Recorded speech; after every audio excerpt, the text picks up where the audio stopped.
This isn't normal, or rather, it shouldn't be.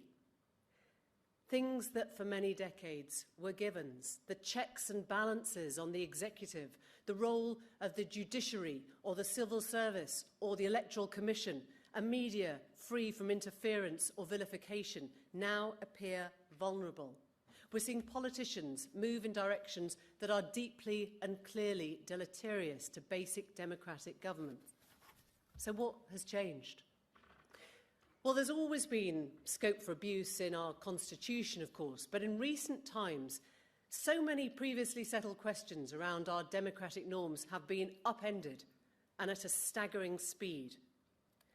Dr. Hannah White of the Institute of Government observes this is not about introducing change per se, which we've always seen.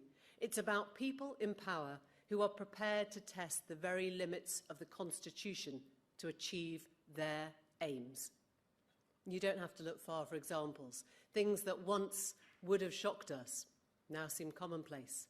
The ministerial code violated with impunity, a blatant disregard for the principles of the Cabinet Manual, the unlawful attempt to prorogue Parliament for 5 weeks by an executive that wanted to remove parliamentary democracy from the decision-making process.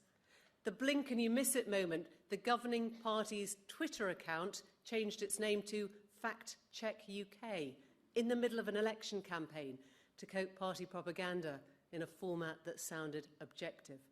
Or the admission by the then Northern Ireland Secretary that he'd be prepared to break international law, but only in a very specific and limited way. Like murder, I'm not sure the breaking of international law gets off the hook for being limited and specific. We can go on. Limits placed on judicial review, ministers' failure to defend the role of the judiciary, efforts to increase political control over public appointments, the attempts made to change parliamentary conduct rules for cronies.